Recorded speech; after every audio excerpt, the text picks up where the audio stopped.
শহরের যান্ত্রিক কোলাহলের মাঝে যেখানে আভিজাত্যের লড়াই চলে প্রতি মুহূর্তে, সেখানে পাথরের দেয়ালে ঘেরা অট্টালিকাগুলো কি কখনো মানবিকতার স্পন্দন অনুভব করে? ক্ষমতার দাপট আর বিত্তের ঝনঝনানি কি পারে কোনো নিঃস্ব হৃদয়ের নীরব কান্না মুছে দিতে? আজ আপনাদের শোনাব এমনই এক অবিস্মরণীয় কাহিনী, যেখানে আভিজাত্যের নীল রক্ত আর দারিদ্র্যের ঘাম এক বিন্দুতে মিশে গিয়েছিল। এটি কেবল একটি গল্প নয়, এটি হলো এক অহংকারী প্রাসাদে মানবিকতার পুনর্জন্মের উপাখ্যান। যখন এক ভাগ্যবতী রাজকন্যা তার অতি সাধারণ এক ভৃত্যের জীর্ণ কুটিরে পা রাখল, তখন যা ঘটল তা দেখে স্বয়ং বিধাতার চোখও হয়তো ভিজে উঠেছিল। শহরের ঠিক মাঝখানে সগর্বে দাঁড়িয়ে আছে শ্বেতপাথরে নির্মিত এক বিশাল প্রাসাদ, নীলাঞ্জনা ভিলা। এই প্রাসাদের একচ্ছত্র মালকিন ছিলেন আরাত্রিকা চৌধুরী। বয়স মাত্র 25-26, কিন্তু কোটি কোটি টাকার স্থাবর অস্থাবর সম্পত্তির একমাত্র উত্তরাধিকারী তিনি। তার জীবনে কোনো কিছুরই অভাব ছিল না। দামি বিদেশি গাড়ি, বিশাল ব্যবসা প্রতিষ্ঠান, সংবাদ মাধ্যমে খ্যাতি আর সমাজে প্রবল প্রতিপত্তি। কিন্তু এই সব কিছুর ভিড়েও তার জীবনে অভাব ছিল এমন একজন মানুষের, যে কোনো স্বার্থ ছাড়াই তার কুশল সংবাদ নেবে। সেদিন সকালেও নীলাঞ্জনা ভিলায় বরাবরের মতো ব্যস্ততা ছিল। পরিচারকরা এদিক ওদিক ছুটছিল, ম্যানেজার ফোনে অনবরত নির্দেশ দিচ্ছিলেন, আর রক্ষীরা দরজায় যান্ত্রিকভাবে দাঁড়িয়েছিল। কিন্তু এই কলরবের মাঝেও আরাত্রিকাকে সবসময় একা লাগত। তিনি যখন সিঁড়ি দিয়ে নিচে নামছিলেন, তখন হঠাৎ তার নজর পড়ল একটি ছেলের ওপর। সাধারণ মলিন পোশাক, নিচু করা বিনয়ী দৃষ্টি, হাতে রূপোর ট্রে। এটি সেই ছেলেটি যাকে তিনি আগেও দেখেছেন, কিন্তু কখনো আলাদা করে গুরুত্ব দেননি। তার নাম ছিল আকাশ। এই ভিলায় তার কাজ করার 2 বছর হয়ে গেছে, কিন্তু আজ পর্যন্ত কেউ তাকে উচ্চস্বরে কথা বলতে শোনেনি। সে সবসময় নিভৃতে নিজের কাজটুকু শেষ করে একপাশে সরে যেত। অন্য পরিচারকরা যখন হাসি ঠাট্টায় মেতে থাকত, আকাশ তখন সম্পূর্ণ আলাদা হয়ে থাকত, যেন সে এখানে থেকেও এখানে নেই। ম্যাম, আপনার কফি? সে মাথা নিচু করে বিনীত স্বরে বলল। আরাত্রিকা কাপটি তুলে নিলেন, কিন্তু তার চোখ হঠাৎ আটকে গেল আকাশের হাতের ওপর। হাতের তালুগুলো ফেটে চৌচির হয়ে গিয়েছিল। আঙুলের ডগায় পুরনো গভীর ক্ষতের দাগ ছিল, যেন কেউ অমানসিক পরিশ্রম করেছে। তুমি দস্তানা কেন পরনি? তিনি জীবনের প্রথমবার তাকে সরাসরি প্রশ্ন করলেন। আকাশ কিছুটা ঘাবড়ে গিয়ে উত্তর দিল, ম্যাম, কাজটা দ্রুত শেষ করার তাড়া ছিল। ব্যাস, এতটুকু বলেই সে নিঃশব্দে পিছিয়ে গেল। কোনো সাফাই গাইল না, কোনো অভিযোগও করল না। আরাত্রিকা প্রথমবারের মতো অনুভব করলেন যে এই ছেলেটি বাকিদের মতো সাধারণ নয়। দিন কাটতে লাগল, কিন্তু সেই সকালের পর থেকে আরাত্রিকার চোখ বারবার আকাশকেই খুঁজতে লাগল। তিনি লক্ষ্য করলেন আকাশই সবার আগে কাজে আসে এবং সবার শেষে ফিরে যায়। কারো সাথে তার কোনো বিবাদ নেই, এমনকি ছুটির জন্য কোনো আবদারও নেই। এক রাতে অনেকক্ষণ অফিসে কাজ সেরে আরাত্রিকা যখন নিচে নামলেন, দেখলেন পুরো ভিলা নিস্তব্ধ, শুধু রান্নাঘরের আলোটা জ্বলছে। ভেতরে গিয়ে দেখলেন আকাশ একা হাঁটু গেড়ে বসে মেঝে ঘষছে। বাকিরা কোথায়? তিনি প্রশ্ন করলেন। তারা ঘুমিয়ে পড়েছে ম্যাম, আকাশ ওপরের দিকে না তাকিয়ে উত্তর দিল। আর তুমি? কাজ কিছুটা বাকি রয়ে গিয়েছিল। আরাত্রিকা কয়েক মুহূর্ত তার দিকে স্তব্ধ হয়ে তাকিয়ে রইলেন। আকাশের ক্লান্ত মুখাবয়ব স্পষ্ট ছিল, কিন্তু মুখে অভিযোগের লেশমাত্র ছিল না। হঠাৎ তার পকেট থেকে একটি পুরনো জীর্ণ মোবাইল ছিটকে মেঝেতে পড়ে ব্যাটারি খুলে গেল। স্ক্রিনে দেখা গেল একটি ছোট মেয়ের ছবি, অত্যন্ত রোগা, কিন্তু তার মুখে স্বর্গীয় হাসি, হাতে একটি ভাঙা পুতুল। আকাশ তড়িঘড়ি করে মোবাইলটি তুলে পকেটে ঢুকিয়ে নিল, যেন সে তার জীবনের কোনো বড় গোপন কথা লুকিয়ে রাখছে। কে ও? আরাত্রিকা জানতে চাইলেন। কেউ না ম্যাম, এমনি, সে দৃষ্টি এড়িয়ে নিচু স্বরে বলল। মিথ্যাটা দিবালকের মতো স্পষ্ট ছিল, কিন্তু আরাত্রিকা আর কথা বাড়ালেন না। পরের কয়েকটা দিন আরাত্রিকার মনের কোণায় সেই ছবিটাই ঘুরপাক খাচ্ছিল। তিনি ভাবছিলেন, যদি এটি তার বোন হয়, তবে সে কেন এই অট্টালিকায় থাকে না? আর যদি তার পরিবার থাকে, তবে এই ছেলেটি দিনরাত এখানে কেন পড়ে থাকে? ঠিক তখনই একদিন সকালে ম্যানেজার অত্যন্ত উদ্বিগ্ন হয়ে তার কক্ষে এলেন। ম্যাম, আকাশ 3 দিন ধরে কাজে আসছে না। আরাত্রিকা চমকে উঠে বললেন, কিছু না বলে চলে গেল? জি, এমনটা কখনো হয়নি, তার ফোনও বন্ধ পাচ্ছি। কেন জানি না, এই খবর শুনে আরাত্রিকার মনে এক তীব্র অস্থিরতা তৈরি হলো, যেন বড় কোনো অঘটন ঘটে গেছে। তুমি কি জানো ও কোথায় থাকে? তিনি তৎক্ষণাৎ জিজ্ঞেস করলেন। ম্যানেজার দ্বিধা ভরে বললেন, জি, শহরের উপকণ্ঠে রেল লাইনের ধারের এক বস্তিতে। ঘরে কয়েক সেকেন্ডের পিন পতন নীরবতা নেমে এলো। বাইরে তখন প্রবল বর্ষণ শুরু হয়েছে। আরাত্রিকা হঠাৎ কঠোর সিদ্ধান্ত নিলেন, গাড়ি বের করো, আমি নিজেই সেখানে যাব। ম্যানেজার আকাশ থেকে পড়লেন, শহরের সবচেয়ে বড় ধনীকন্যা এক সামান্য ভৃত্যের জীর্ণ কুটিরে যাবে, এটি নীলাঞ্জনা ভিলার ইতিহাসে অকল্পনীয়। কিন্তু আরাত্রিকার চোখে তখন সেই জেদ ছিল যা বড় কোনো ব্যবসায়িক চুক্তির সময় দেখা যায়। তবে এবার বিষয়টি ছিল একজন মানুষের গাড়িটি বৃষ্টি ছিঁড়ে শহরের বাইরে বেরিয়ে গেল। চকচকে রাজপথের বদলে এবার সামনে এলো কাদা ভরা সরু গলি, আর বড় অট্টালিকার বদলে নজরে এলো টিনের চালের জীর্ণ ঝুপড়ি। গাড়ি থামতেই স্যাঁতস্যাঁতে হাওয়া আর উৎকট গন্ধ নাকে এলো।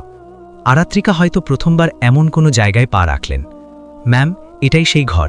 ড্রাইভার একটি জরাজীর্ণ ঝুপড়ির দিকে আঙুল নির্দেশ করল। আরাত্রিকা কয়েক মুহূর্ত থমকে দাঁড়িয়ে রইলেন, যেন তার শরীরে আর এক পা চলার শক্তি নেই।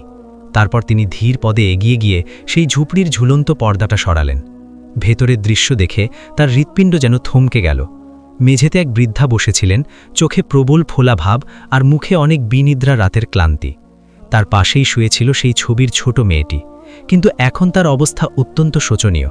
সারা শরীর জ্বরে পড়ছিল এবং তার শ্বাসপ্রশ্বাস খুব দ্রুত ওঠানামা করছিল। আর ঘরের এক কোণে আকাশ মাথা নিচু করে বসেছিল। তার চোখ দুটো রক্তবর্ণ হয়ে গিয়েছিল, মুখটা শুকিয়ে বিবর্ণ।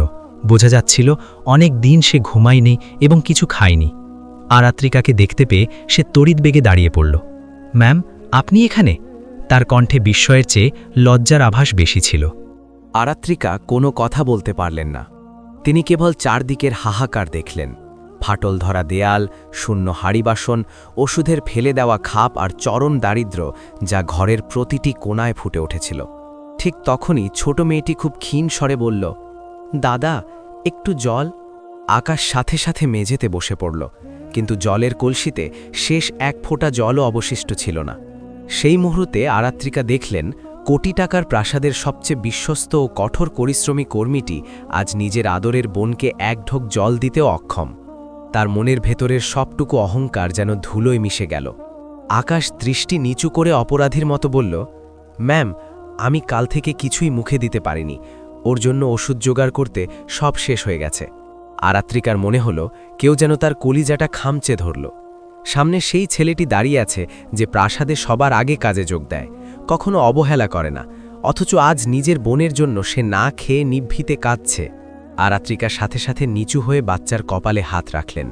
তপ্ত জ্বরে শরীর যেন উনুন হয়ে জ্বলছিল। ডাক্তারকে দেখাওনি? তার কণ্ঠস্বর কেঁপে উঠল। আকাশ ধীরে ধীরে মাথা নেড়ে জানালো, সরকারি হাসপাতালে নিয়ে গিয়েছিলাম। তারা বলল অনেক দামি ওষুধ আর ইঞ্জেকশন লাগবে। তাহলে আনোনি কেন? এবার আকাশ নিরুত্তর রইল। তার অবনত মস্তকই উত্তর দিচ্ছিল যে তার কাছে সেই অর্থ ছিল না। আরাত্রিকা জীবনে প্রথম অনুভব করলেন যে কিছু সত্য প্রশ্ন করাও চরম নিষ্ঠুরতা। ড্রাইভার! তিনি গগনবিদারী চিৎকার দিলেন। কয়েক সেকেন্ডের মধ্যে ড্রাইভার ভেতরে এলো এবং ভেতরের করুণ দশা দেখে স্তব্ধ হয়ে গেল। দ্রুত গাড়ি থেকে পানীয় জল, খাবার আর প্রাথমিক চিকিৎসার সরঞ্জাম নিয়ে এসো এবং এই এলাকার সবচেয়ে উন্নত হাসপাতালের খোঁজ করো। আরাত্রিকা এক মুহূর্ত সময় নষ্ট না করে নির্দেশ দিলেন। আকাশ ঘাবড়ে গিয়ে বলল, ম্যাম, এত বড় খরচ করবেন না, আমি কোনোভাবে ব্যবস্থা করে নেব। আরাত্রিকা প্রথমবার তার দিকে কঠোর দৃষ্টিতে তাকিয়ে বললেন, একদম চুপ, এখন তোমার বোনের প্রাণ বাঁচানো সবচেয়ে বড় কাজ। তার কণ্ঠে এমন এক অমোঘ নির্দেশ ছিল যে আকাশ আর টু শব্দটি করতে পারল না। কিছুক্ষণের মধ্যে জল আনা হলো। আরাত্রিকা স্বয়ং নিজের হাতে বাচ্চার ঠোঁটে জলের বোতল ধরলেন। মেয়েটি তৃষ্ণার্ত চাতকের মতো জল পান করল। বৃদ্ধা মা ফুঁপিয়ে কাঁদতে লাগলেন। মা, ভগবান তোমার ভালো করবেন, 3 দিন ধরে ওর জ্বর নামছে না। আরাত্রিকা তার হাতটি শক্ত করে ধরলেন। তিনি সেই মুহূর্তে ভুলে গেলেন যে তিনি একজন কোটিপতি। তার মনে হচ্ছিল তিনি কেবল একজন সাধারণ মানুষ। ওর নাম কি? তিনি শুধালেন। পরি, মা জানালেন।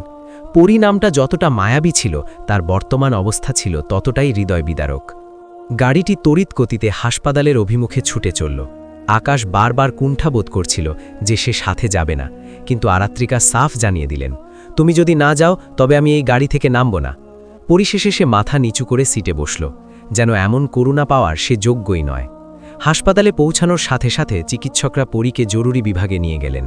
স্বাস্থ্য পরীক্ষার পর ডাক্তার বাইরে এসে গম্ভীর মুখে বললেন, অনেক দেরি করে ফেলেছেন, সংক্রমণ সারা শরীরে ছড়িয়ে পড়েছে, এখনই আপৎকালীন চিকিৎসা শুরু করতে হবে। টাকার চিন্তা করবেন না, যা প্রয়োজন তাই করুন, আরাত্রিকা দৃঢ়ভাবে বললেন। ডাক্তার কৌতূহলী হয়ে জিজ্ঞেস করলেন, আপনি কি ওনার? কয়েক মুহূর্ত থমকে থেকে আরাত্রিকা বললেন, হ্যাঁ। আকাশ বিস্ময় বিস্ফোরিত চোখে তার দিকে তাকালো। তার জীবনে কেউ তাকে এভাবে আপন করে নেয়নি। চিকিৎসা শুরু হলো। ওষুধ আর ইঞ্জেকশনের ধারা চলতে লাগল। করিডোরে বসে থাকা আকাশের হাতগুলো কাঁপছিল। সে বারবার মেঝের দিকে তাকিয়ে নিজেকে ধিক্কার দিচ্ছিল। আমি যদি আগে টাকা জোগাড় করতে পারতাম, সে অস্ফুট স্বরে বলল। আরাত্রিকা তার পাশে এসে বসলেন। তুমি একাই পাহাড় প্রমাণ কষ্টের সাথে কতক্ষণ লড়তে? আকাশ প্রথমবার তার চোখের দিকে সরাসরি তাকালো। তার চোখে অসীম যন্ত্রণার মাঝেও এক কুণ্ঠা ছিল। ম্যাম, আমি নীলাঞ্জনা ভিলা থেকে টাকা চাইনি। কেন? আরাত্রিকা বিস্মিত হলেন। কারণ আমি পরিশ্রম করে উপার্জন করতে গিয়েছি, হাত পাততে নয়। তার এই সহজ উত্তরটির মধ্যে যে আত্মমর্যাদার পরিচয় ছিল, তা আরাত্রিকাকে মুগ্ধ করল। আরাত্রিকা জীবনে অনেক মানুষকে অর্থের জন্য মাথা নত করতে দেখেছেন, কিন্তু এই আকাশ দারিদ্র্যের কষাঘাতেও শিরদাঁড়া সোজা করে দাঁড়িয়েছিল। কিছুক্ষণ পর নার্স দ্রুত পায়ে বেরিয়ে এলেন। রোগীর প্রচুর রক্ত প্রয়োজন। আমার রক্ত নিন। আকাশ তৎক্ষণাৎ দাঁড়িয়ে পড়ল, কিন্তু পরীক্ষা করে দেখা গেল তার রক্ত ম্যাচ করছে না। আরাত্রিকা এক মুহূর্ত না ভেবেই বললেন, আমার রক্ত পরীক্ষা করুন। কয়েক মিনিট পর রিপোর্ট এলো, রক্ত ম্যাচ করেছে। আকাশ বাকরুদ্ধ হয়ে গেল। ম্যাম, আপনি নিজের রক্ত দেবেন কেন? কারণ আমি সুস্থ আছি এবং এটা দিতে পারি। আরাত্রিকা শুধু এটুকুই বললেন। রক্ত দেওয়া হলো।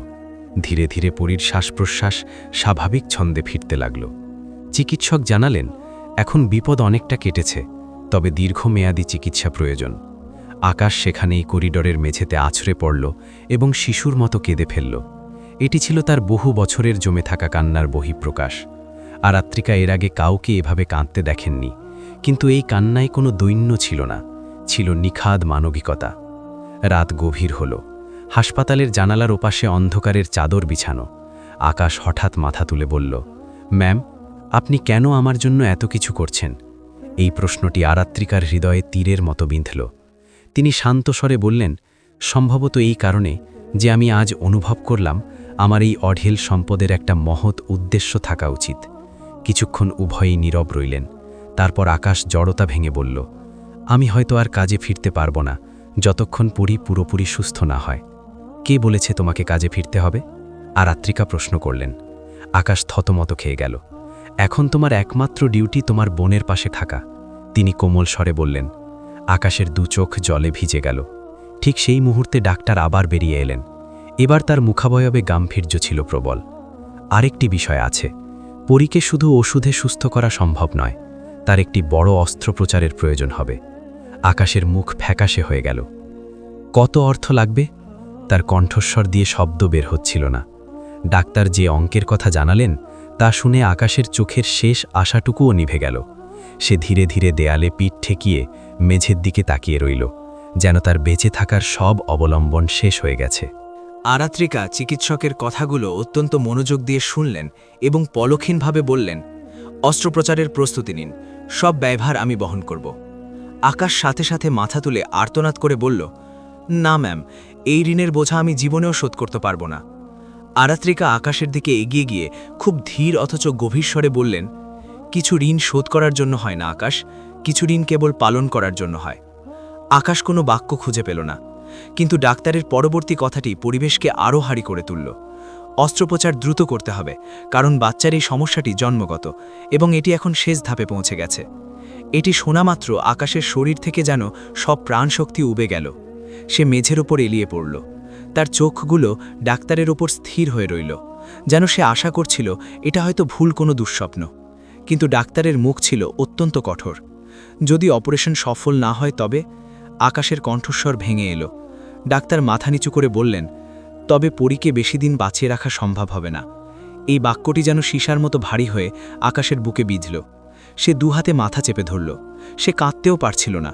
কষ্টটা এমন পর্যায়ে ছিল যে চোখের জলও যেন শুকিয়ে গিয়েছিল। আরাত্রিকা উপলব্ধি করলেন যে অঢেল সম্পদ থাকলেও কিছু মুহূর্ত আসে যখন মানুষ নিতান্তই অসহায়।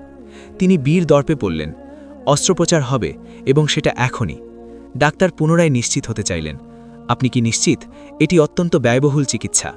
আমি নিশ্চিত, যা পড়ার প্রয়োজন তাই করুন, আরাত্রিকা দৃঢ় কণ্ঠে ঘোষণা দিলেন। আকাশ অবিশ্বাসে তার দিকে তাকালো। ম্যাম, আমি আপনার এই দান নিতে পারবো না। তুমি নিচ্ছ না আকাশ, আরাত্রিকা তার কথা কেড়ে নিয়ে বললেন, আমি দিচ্ছি। তিনি প্রথমবার আকাশের কাঁধে হাত রাখলেন। এই স্পর্শটি কোনো মালকিনের ছিল না, ছিল এক বড় বোনের নির্ভরতার হাত। অস্ত্রোপচারের তোড়জোড় শুরু হলো। পরীকে স্ট্রেচারে করে থিয়েটারের দিকে নিয়ে যাওয়া হলো।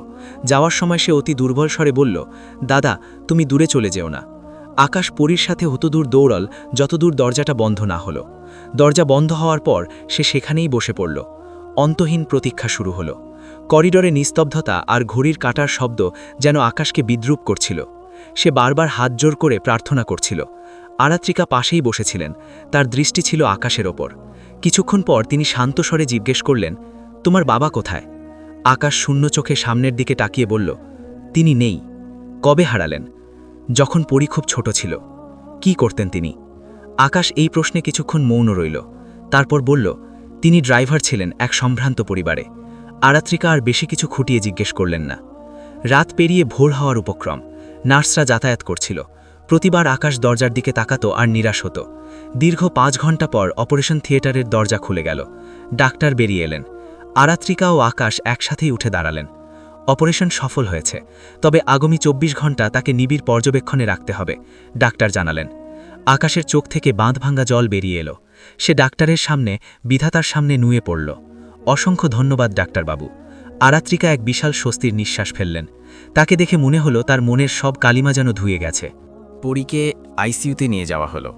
মেশিনের ভিড়ে ওই ছোট প্রাণটা তখন শান্তভাবে ঘুমাচ্ছিল। আকাশ কাঁচের ওপার থেকে তাকে দেখে পরম শান্তি পাচ্ছিল। কিছুক্ষণ পর সে ঘুরে আরাত্রিকার সামনে দাঁড়ালো। ম্যাম, আমি আপনার এই ঋণ জন্মান্তরেও শোধ করতে পারবো না। আরাত্রিকা মৃদু হাসির সাথে বললেন, ঋণ শোধের কথা আসছে কেন? আমি কি কিছু চেয়েছি? তবুও আপনি আমার বোনের প্রাণদাতা। আকাশের কণ্ঠে অকৃত্রিম কৃতজ্ঞতা ঝরে পড়ল। আরাত্রিকা কয়েক মুহূর্ত তার দিকে তাকিয়ে থেকে ভাবলেন, এই ছেলেটি তার বোনের জন্য নিজের জীবন উজাড় করে দিতে পারে। তুমিও তো লড়াই ছাড়নি, তিনি ধীর স্বরে বললেন। আকাশ মাথা নিচু করে রইল। ও আমার একমাত্র সম্বল। আর তোমার সম্বল কে? আরাত্রিকার মুখ থেকে হঠাৎ প্রশ্নটি বেরিয়ে এলো। আকাশ নির্বাক হয়ে গেল।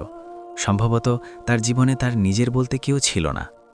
ঠিক সেই সময় এক নার্স এসে বললেন, কাগজে স্বাক্ষর করতে হবে। আকাশ এগিয়ে গেল, কিন্তু সে পড়তে পারছিল না। সে প্রবল কুণ্ঠাবোধ করছিল। আরাত্রিকা ফাইলটি টেনে নিলেন এবং দ্রুত সই করে দিলেন। নার্স চলে যাওয়ার পর আকাশ নিচু স্বরে বলল, আমি লেখাপড়া জানি না ম্যাম, ক্লাস 5-এর পর আর পড়া হয়নি। আরাত্রিকার মনে আবার এক ধাক্কা লাগল। যে মেয়েটি কোটি কোটি টাকার ব্যবসায়িক চুক্তি অনায়াসে সই করে, সে আজ এক অসহায় ভাইয়ের নীরব যন্ত্রণা দেখল, যে তার বোনের চিকিৎসার কাগজও পড়তে পারে না। রোদ ঝলমলে সকাল হল। আরাত্রিকা অনুভব করলেন তিনি সারা রাত এই হাসপাতালেই কাটিয়েছেন, কোনো অহংকার ছাড়া, কোনো বিরক্তি ছাড়া। তার মনে হচ্ছিল তিনি জীবনের শ্রেষ্ঠ কাজটি করেছেন। আকাশ হঠাৎ বলল, ম্যাম, আপনি এবার প্রাসাদে ফিরে যান, আমি এখানে আছি। তুমি একা পারবে? তিনি হেসে জিজ্ঞেস করলেন। আকাশ মাথা নাড়ল। আরাত্রিকা উঠে দাঁড়ালেন, তারপর হঠাৎ থেমে গিয়ে আকাশের চোখে চোখ রাখলেন। আকাশ, একটা কথা জানতে চাই। বলুন ম্যাম। তুমি নীলাঞ্জনা ভিলায় কেন কাজ করতে এসেছিলে? অন্য কোথাও তো যেতে পারতে। আকাশ কয়েক সেকেন্ড নিশ্চুপ থেকে বলল, কারণ আমার ওখানে আসার একটা কারণ ছিল। কি কারণ? আকাশ দৃষ্টি নিচু করল। একটা অঙ্গীকার ছিল। আরাত্রিকার বুকটা ধরভর করতে লাগল। কার সাথে? আকাশ ধীরে ধীরে বলল, আপনার বাবার সাথে। এটি শোনা মাত্র আরাত্রিকা পাথরের মতো জমে গেলেন। তুমি আমার বাবাকে চিনতে? আকাশ মাথা নাড়ল। কিন্তু বাবা তো কখনো বলেননি। আকাশ চোখ বন্ধ করল, যেন কোনো পুরনো দগদগে ক্ষত আবার জেগে উঠেছে। বলেননি, কারণ আমার বাবার মৃত্যুর কারণ তিনিই ছিলেন। এই কথাটি শোনামাত্র আরাত্রিকার পায়ের নিচ থেকে পৃথিবীটা যেন সরে গেল। কি বলছো তুমি? তার কণ্ঠে বিস্ময় ও আতঙ্ক। আকাশ এবার সোজা হয়ে দাঁড়িয়ে তার শান্ত চোখ দুটো দিয়ে তাকালো। তাতে কোনো আক্রোশ ছিল না, ছিল শুধু চাপা দীর্ঘশ্বাস। আমার বাবা আপনার বাবার ড্রাইভার ছিলেন, অত্যন্ত বিশ্বস্ত ছিলেন তিনি। আরাত্রিকার আবছা মনে পড়ল ছোটবেলার এক ড্রাইভার কাকার কথা, যে তাকে কোলে করে দাঁড়িতে তুলত। তারপর কি হয়েছিল? এক রাতে আপনার বাবা নেশাগ্রস্ত অবস্থায় গাড়ি চালাচ্ছিলেন। বাবা বারবার নিষেধ করছিলেন, কিন্তু আকাশের শব্দগুলো যেন গলায় আটকে গেল। গাড়িটি ভয়াবহ দুর্ঘটনায় পড়ে। করিডোরে এক নিদারুণ নীরবতা নেমে এলো।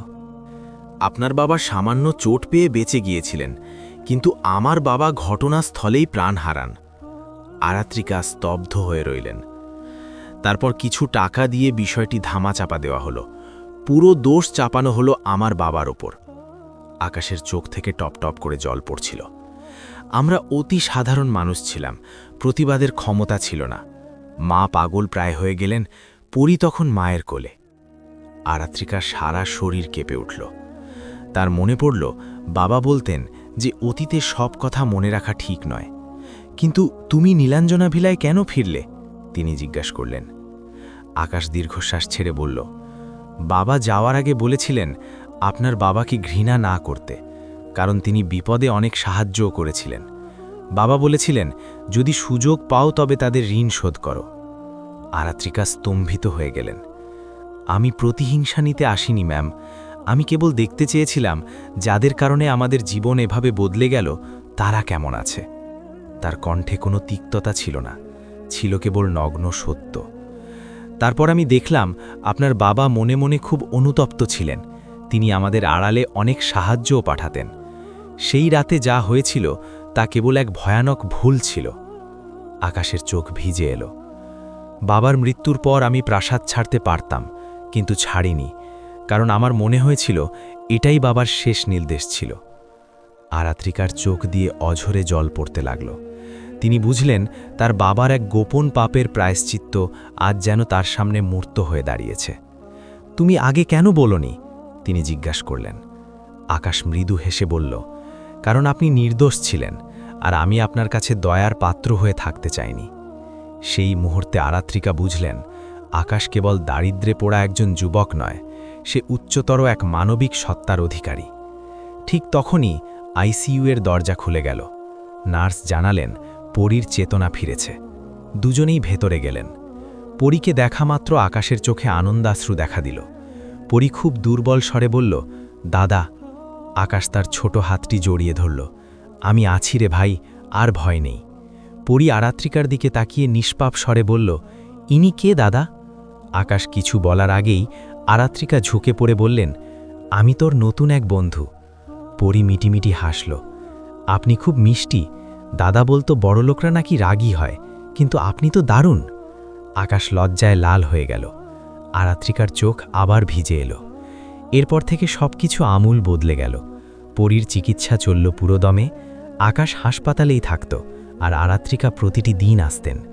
ধীরে ধীরে নীলাঞ্জলা ভিলার মালকিন আর এক সাধারণ ভৃত্যের মাঝের প্রাচীর ভেঙে চুরমার হয়ে গেল। রয়ে গেল কেবল দুটি হৃদয়, যারা একে অপরের ব্যথায় ব্যথিত। কয়েক সপ্তাহ পর পরী সম্পূর্ণ বিপদমুক্ত হয়ে বাড়ি ফেরার অনুমতি পেল। আকাশ মাথা নিচু করে বিদায় নিতে চাইল। আরাত্রিকা বাধা দিয়ে বললেন, আকাশ, এবার বাড়িতে চলো। আকাশ অবাক হল। না ম্যাম, আমি আর ওভাবে কাজ করতে পারবো না। আমি তোমাকে কাজ করতে বলছি না, আমি বলছি নিজের বাড়িতে চলো। আরাত্রিকা এক অমোঘ নির্ভরতার সাথে বললেন। আকাশ অবিশ্বাসে তাকিয়ে রইল। নীলাঞ্জনা ভিলার বিশাল ঘরে আজ প্রাণ নেই, সেখানে তোদের মতো মানুষের খুব প্রয়োজন। আরাত্রিকা বুঝিয়ে বললেন। আকাশ আর কোনো অমত করতে পারল না। কিছুদিন পর নীলাঞ্জনা ভিলার সদর দরজা দিয়ে এক অনন্য দৃশ্য দেখা গেল। একটি অ্যাম্বুলেন্স থেকে পরী আর তার মাকে নামানো হলো। প্রাসাদের সব কর্মী ও পরিচারকেরা অবাক হয়ে দেখছিল প্রথমবারের মতো কোনো সাধারণ পরিবার এই প্রাসাদে সসম্মানে থাকতে এসেছে। আরাত্রিকা সিঁড়ির ওপর দাঁড়িয়ে স্মিত হেসে বললেন, তোমাদের নিজেদের বাড়িতে স্বাগত। আকাশের দু চোখ জলে ঝাপসা হয়ে এলো। সে আজ নীলাঞ্জন ভিলাকে কেবল কর্মস্থল নয়, নিজের পরম আশ্রয় হিসাবে দেখল। সেই দিন প্রাসাদের আলোকসজ্জা আগের মতোই উজ্জ্বল ছিল, কিন্তু সেই আলোতে আজ এক অদ্ভুত স্নিগ্ধতা ছিল, কারণ সেদিন সেখানে অর্থের দেমাক নয়, বরং মহানুভবতা ও মানবিকতার জয় হয়েছিল। বন্ধুরা, এই কাহিনী আমাদের চোখে আঙুল দিয়ে দেখিয়ে দেয় যে প্রকৃত সমৃদ্ধি কখনো ব্যাংকের ব্যালেন্সে থাকে না, তা থাকে মানুষের হৃদয়ে। অর্থ দিয়ে বড় বড় অট্টালিকা গড়া যায়, কিন্তু ভালোবাসা আর সহমর্মিতা ছাড়া তা কখনো শান্তির নীড় হয়ে ওঠে না। যাদের আমরা সমাজ থেকে দূরে সরিয়ে রাখি, মাঝে মধ্যে তারাই আমাদের অন্ধকার জীবনে আলোকবর্তিকা হয়ে দেখা দেয়। এখন আপনাদের কাছে প্রশ্ন, আপনি যদি আরাত্রিকার জায়গায় হতেন, তবে কি একজন সাধারণ ভৃত্যের জন্যে এভাবে নিজের হাত বাড়িয়ে দিতেন, নাকি আভিজাত্যের মোহে সব ভুলে যেতেন? এই মানবিক আবেদন ছড়িয়ে দিতে গল্পটি সকলের সাথে শেয়ার করুন, কারণ আজকের পৃথিবীতে মানবিকতার বড় অভাব। সুস্থ থাকুন, মানবতার জয় হোক। ধন্যবাদ।